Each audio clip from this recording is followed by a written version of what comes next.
더 해빙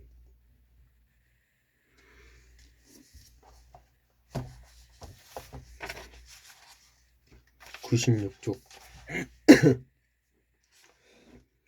일본 경영의 신이 말하는 세 가지 은혜. 마쓰시다 고노스케는 일본에서 경영의 신으로 불리는 기업가다. 부유한 가정에서 태어났지만 5살이 되던 해 아버지가 파산하면서 집안이 기울었다. 때문에 어른 미쓰다도 초등학교를 중퇴하고 자전거 점포에서 일해야 했다. 하루하루가 힘들었던 소녀는 세상을 떠난 엄마를 그리워하며 밤마다 울곤 했다.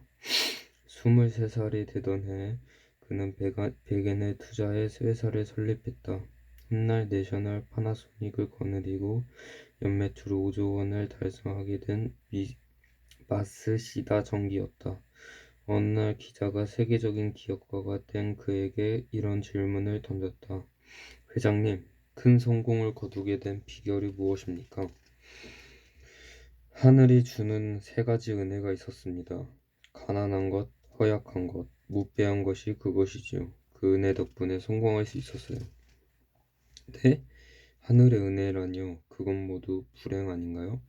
가난함 덕택에 성실함의 중요성을 일찍 깨달았어요. 허약하게 태어나서 건강의 소중함을 알고 몸을 아낄 수 있었고요.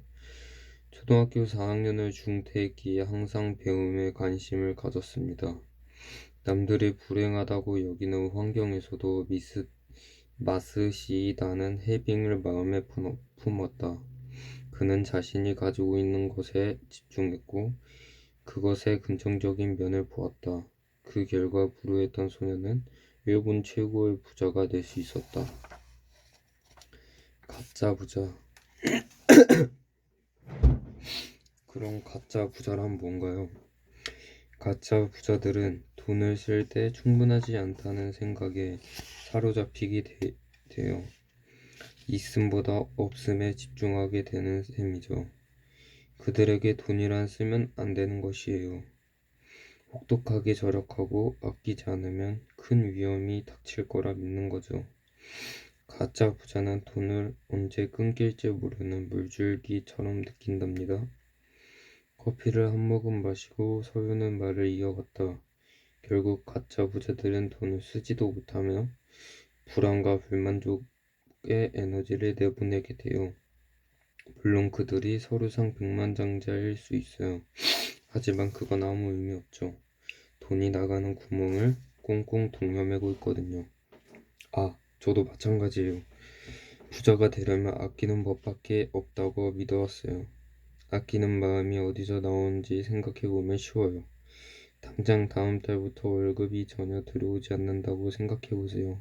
지금 이 스테이크를 사 먹을 수 있을까요? 어려운 질문이 아니었다. 아니요, 한 푼도 쓰지 못할 것 같아요. 어떻게 될지 모르는데 일단 아끼고 봐야죠. 반면 다음 달부터 월급이 10배로 오른다면요? 상상만 해도 입가에 미소가 번졌다. 돈이 그렇게 많은데 무슨 걱정이겠어요. 마음껏 먹고 마음껏 즐길 수 있겠죠. 대답하는 순간 이해가 되었다. 가짜 부자와 진짜 부자의 마음이 이런 건가? 돈이 있다고 생각하는 것과 없다고 생각하는 것. 잘 대답했다는 듯 미소를 보인 서유는 이렇게 설명했다. 안경을 쓰고 있다고 생각해보세요. 검은색 안경을 쓰면 세상은 온통 검게 보이고 파란색 렌즈를 끼면 모두 파랗게 보이죠. 마찬가지로 진짜 부자는 해빙의 렌즈, 가짜 부자는 없음의 렌즈로 세상을 보게 되죠. 전날의 대화 한 토막이 떠올랐다. 있음과 없음에 초점을 맞출 때 세상이 각각 다르게 보인다고. 진짜 부자와 가짜 부자도 여기에 차이가 있는 걸까? 에너지가 물질에 우선한다는 법칙을 적용하면 가짜 부자는 없음에 집중하기 때문에 돈을 밀어내겠네요. 문득 아버지의 삶이 떠올랐다. 가지고 있는 돈이 없어질까 평생 걱정했던 우리 아빠. 돈은 쓰는 게 아니라 갖고 있는 거라고 말하지 않았던가? 충분한 재산이 모인 뒤에도 아빠는 인생을 제대로 즐기지 못했다. 돈이 사라질까 불안해서. 마지막까지 병실을 옮기지 못하게 하신 아버지.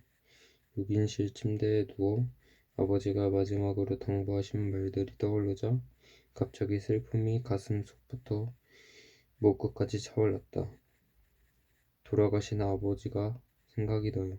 서연은 나를 따뜻하게 바라보고 있었다. 진심으로 공감하는 눈빛이었다. 그 눈을 보자 눈물이 떨어졌다. 참아왔던 슬픔이 터지는 것 같았다. 서연은 내 어깨를 천천히 토닥였다. 서서히 슬픔이 잦아들었고 그 손을 타고 치유가 전달되는 듯했다. 저는 진짜 부자로 살고 싶어요.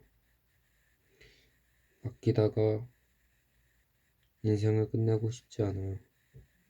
서연은 에너지를 보여주는 듯 짧게 말했다. 그렇게 될 거예요. 감정을 추스리고 원래 대화로 돌아왔다. 궁금한 것이 더 남아 있었다. 부자들은 행복하지 않다고 하잖아요. 신문이나 책을 봐도 부와 행복 사이에 상관관계가 높지 않다고 하고요. 진짜 부자들은 그렇지 않은 것 같아요. 돈을 쓰는 그 순간을 즐기면서 살잖아요. 내가 진정 꿈꾸는 삶은 오늘을 즐기는 부자였다. 내일을 위해 오늘을 희생하는 삶이 아니었다. 가짜 부자로 산다는 건 생각만 해도 끔찍했고 금고에 돈을 쌓아놓고 쓰지 못하는 삶이라니. 나는 그들처럼 걱정과 불안의 노예로 살고 싶지 않았다. 내 생각의 흐름을 읽은 듯 서연은 커피잔을 양손으로 감싼 채 의자에 기대어 잠시 기다려 주었다. 그리고 내 생각에 동의한다는 듯 고개를 끄덕였다. 진짜 부자와 가짜의 삶은 크게 다르죠. 그 이유는 시점이 달라서요. 진짜 부자는 오늘을 살죠. 매일 그 기쁨에 충실하니까요. 가짜 부자는 내일만 살죠. 오늘은 내일을 위해 희생해야 할 또 다른 하루일 뿐이죠. 진짜 부자에게 돈이란 오늘을 마음껏 누리게 해주는 수단이자 하인이에요. 반대로 가짜 부자에게 돈은 목표이자 주인이죠. 그 돈을 지키고자 자신의 삶을 희생하는 거예요. 진짜 부자는 오늘을 살죠. 매일 그날의 기쁨을 충실히 하니까요. 가짜 부자는 내일만 살아요. 오늘은 내일을 위해 희생해야 할 또 다른 하루일 뿐이죠. 진짜 부자에게 돈이란 오늘을 마음껏 누리게 해준 수단이자 하인이에요. 반대로 가짜 부자에게 돈은 목표이자 주인이죠. 그 돈을 지키고자 자신의 삶을 희생하는 거예요. 우화, 부자의 금덩이. 이솝우화에 나오는 이야기다. 한 마을에 재산이 많은 구두쇠가 있다. 전 재산을 털어 금덩이를 산 구두쇠는 아무도 모르는 곳에 묻어두고 밤마다 금을 꺼내보며 좋아했다. 어느 날 노비가 조용히 주인 뒤를 밟았다. 밤이 되기를 기다린 노비는 땅을 파서 금덩이를 꺼낸 뒤 멀리 도망갔다. 다음날 금덩이가 사라진 것을 발견한 구두쇠가 자리에 앉아 울고 있었다. 그를 보고 지나가던 나그네가 다가왔다. 설명을 들은 나그네는 이렇게 말했다. 그만 오시오. 크기가 비슷한 돌을 하나 붓고 금이 있다고 믿으면 되겠소. 써먹지도 못할 것, 돌과 다를 것이 뭐가 있겠소. 12. 돈을 끌어당기는 힘. 고작 몇 분이 지난 것 같은데 몇 시간이 흐른 뒤였다. 서연과 이야기를 나눌 땐 늘 그랬다. 몸을 일으켜 식당 밖으로 나왔다. 오래된 도시에는 어둠이 깔리고 있었다. 어느새 다리에 도달했고 다리에서 강 건너편을 바라보자 오랜빛 석양이 짙게 깔리고 있었다. 강물은 갈길을 재촉하듯 멀리서 불어오는 바람이 저절로 상쾌해졌다. 서연도 난간에 팔을 걸친 채 이 풍경에 푹 빠져 있었다. 바람과 석양까지 너무 좋다. 이것이 로미오와 줄리엣의 배경이 되었겠죠? 저는 그 이야기를 별로 좋아하지 않아요. 비극으로 끝나잖아요. 두 눈에 붉은 석양을 담은 채 서연이 나를 천천히 돌아봤다. 그 비극으로 두 가문이 화해했다는 것을 생각하면 기분이 나아지실 거예요. 이후 두 가문에서는 행복한 결말을 맺는 연인들이 나왔을 거라고 생각해요. 다른 이들보다 몇 단계 멀리 보는 서연다운 시각이었다. 그리고 평소 궁금했던 질문이 떠올랐다. 보통 새벽 4, 4시에 메일을 보내시던데 그 새벽에 일을 하시는지요? 혼자 자유에 푹 빠질 수 있는 시간이죠.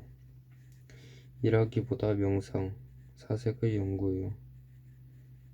부자들의 사례를 분석하고 해빙의 비밀을 알아낸 것도 그 시간이 준 선물이죠. 서연이 부드럽게 말했다. 고요한 새벽녘 자신과 대화를 나누는 서연의 모습이 그려졌다. 고요함 속에서 깊은 사유와 날카로운 통찰이 차오를 것이다. 그녀가 있는 경지가 높게만 느껴졌다. 하지만 그녀는 자신이 어렵게 얻은 지혜를 아낌없이 베풀었다. 전날 들려준 이야기가 생각났다. 누구나 자신만의 부의 그릇을 갖고 태어났다는 설명이었다. 문득 궁금했다. 내 그릇은 얼마나 채워질까? 내 질문을 듣고 서연이 답을 주었다. 진짜 부자는 적어도 70%에서 80%, 드물게는 100%까지 채워줘. 그럼 평균적인 소득을 가진 보통 사람들은요? 글쎄요, 절반 정도? 그래 못해도 절반은 채우겠지. 합리적인 추론이 아니라 희망이 섞인 대답이었다. 신이 준 선물을 절반도 쓰지 못한다면 너무 억울할 것 같았다. 그런데 아무리 계산을 해봐도 숫자가 맞지 않았다. 하지만 생각해보니 절반이 안 되겠네요.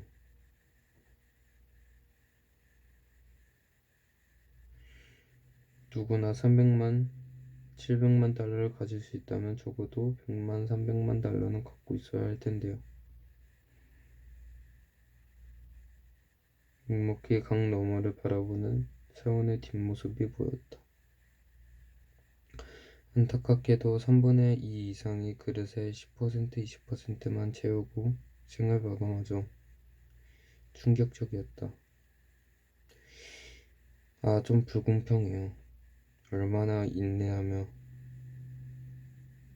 노력했는데 겨우 그릇의 바닥만 찰랑찰랑 채운다니요. 그동안 진짜 부자는 기쁘게 돈을 쓰고 있을 거 아니에요. 맞아요. 부자가 아닌 사람들 중 부자보다 더 열심히 사는 사람들도 많아요. 하지만 진짜 중요한 것은 효율성 문제라는 거예요. MBA 2학년 과정을 다닐 때였다. 나는 노트를 달달 외우며 시험을 준비하고 있었고 시험 지를 받자 눈앞이 캄캄해졌다. 아는 게 없었다. 그리고 나는 꼴등을 했고 개념을 제대로 이해하지도 않고 잘못된 방법으로 공부한 탓이었다. 부자가 되는 일도 그것과 비슷할 것 같았다. 잘못된 길을 고른 사람은 아무리 노력해도 C나이프를 받는 것이다. 반면 똑같은 노력을 해도 빠른 길을 선택했다면 A 학점을 받을 수 있겠지. 찌르릉. 어느 여학생이 자전거를 타고 경쾌하게 페달을 밟고 있었다. 그 모습을 보고 서연이 나에게 질문을 던졌다. 자전거 타는 거 좋아해요? 그쵸. 자전거를 탈 때 발목의 각도에 따라 페달에 받는 힘이 다르다는 것을 경험한 적 있으세요? 그쵸. 발목의 각도를 바꾸면 힘이 덜 들었어요. 그게 바로 힘점이에요. 고등학교 때 배운 것 같아요. 물체를 움직일 경우 힘이 작용하는 점을 말씀하시는 거죠. 맞아요. 힘점을 잘 이용한다면 똑같은 자전거를 타도 엉덩이가 더 쉽게 오르고 못을 박을 때도 쉽게 박는 것과 같죠. 똑같은 힘을 주어도 그 효과가 증폭될 수 있다는 말이었다. 같은 노력을 해도 더 많은 돈을 끌어올 수 있다. 이런 뜻이 아닐까? 힘점이 존재하는 것처럼 효율적인 부자가 되는 방법도 있다는 말씀이시네요. 그게 해빙이 아닐까요? 서훈이 대답했다. 맞아요. 해빙은 힘점을 저절로 찾아갈 수 있도록 도와주죠.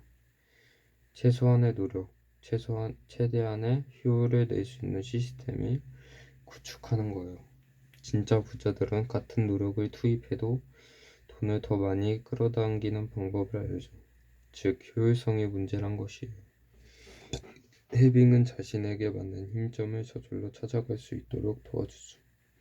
최소한의 노력으로 최대한의 효율을 낼 수 있는 시스템을 구축하는 거예요. 해빙으로 선물 상담자. 선생님, 저는 돈을 많이 벌고 싶어요. 그 돈으로 함께 일하는 사람에게 보너스도 많이 주고 싶고, 하지만 주변 사람들은 그 말을 믿지 않아요. 그건 불가능한 꿈을 꾼다는 거죠. 그럼에도 부자가 되고 싶어요. 대학 교수 출신의 한 사업가가 찾아왔다. 서연은 그에게서 남들이 보지 못한 가능성을 보았다. 그녀는 해빙을 가르쳐 준 뒤 한 달 동안 실천하려고 원했다. 해빙을 배운 사업가는 매일 있음을 느끼려고 노력했다.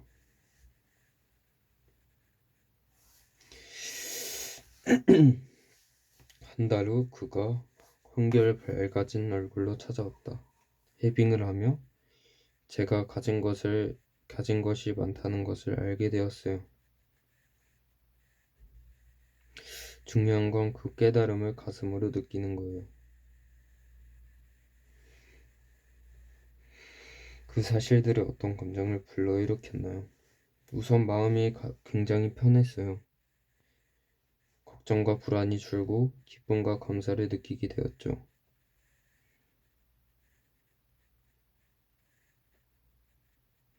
그는 직원에게 해빈의 정신을 전파하는 것도 잊지 않았고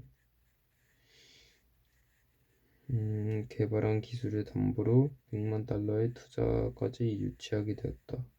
그 다음에도 커다란 행운이 계속 찾아왔고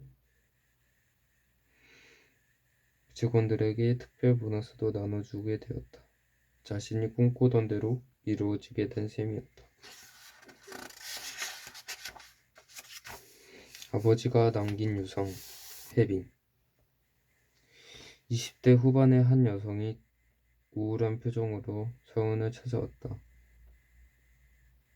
부유한 가정에서 자란 그녀는 고등학교 시절 아버지가 갑자기 세상을 떠나고 경제적으로 어려움을 겪었다.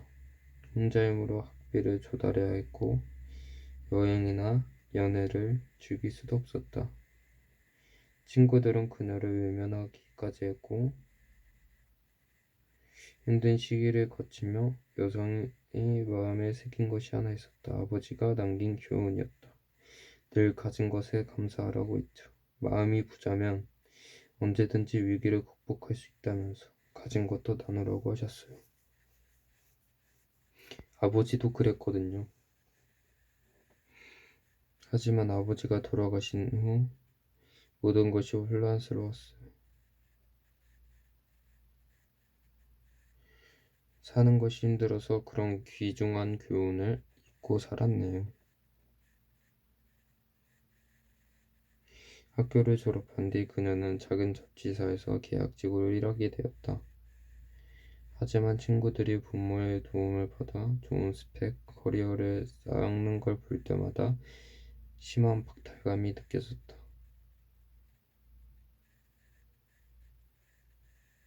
서원을 찾아온 것도 그때였다. 예전에 아버지가 서연에게 자문을 받았다는 사실이 기억난 것이다. 아버지에게 많은 정신적 유산을 받으셨네요. 그것을 현실 속 기회로 만들어낼 수 있는 재능이 있으세요. 지금부터 3개월 이내 아버지의 인연을 통해 좋은 기회를 얻게 되실 거예요. 솔직히 아버지를 원망하기만 했어요. 정신적 유산을 생각지도 못했네요. 늘 가진 것에 감사하라고 하셨는데 저는 왜 잊고 있었을까요? 해빙을 시작하자 그녀의 인생이 조금씩 변했고 어느 날 결정적인 기회가 찾아왔다. 놀랍게도 그 결정적인 기회는 아버지에게 큰 도움을 받았던 사람이었다. 자네 아버지에게 받은 은혜를 보답하고 싶네. 우리 회사로 와주게. 그렇게 이직한 그녀는 적극적으로 업무 영역을 넓혔고 그 일들이 반복되자 그녀의 능력으로 인정을 받고 고속 승진을 거듭했다. 7년이 지난 후 그 여성은 회사의 CEO가 되었고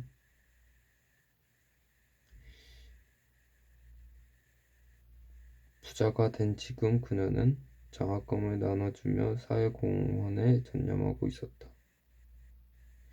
아버지의 말씀을 잊지 않았던 것이다. 기자 시절 만났던 사람들이 떠올랐다. 많은 돈을 자랑하던 부자가 알고 보니 회사 돈을 횡령했던 사람이었고 직원 월급은 올려주지도 않으면서 자신의 배만 챙기던 경영자도 있었다. 그런 회사들은 망하고 말았다. 그러나 소원이 일러준 진짜 부자들은 달랐다. 그들은 해빙을 통해 돈과 행운을 끌어당겼고 어려운 사람들을 돕고 있었다. 내가 진정으로 원하는 삶도 그것이었다.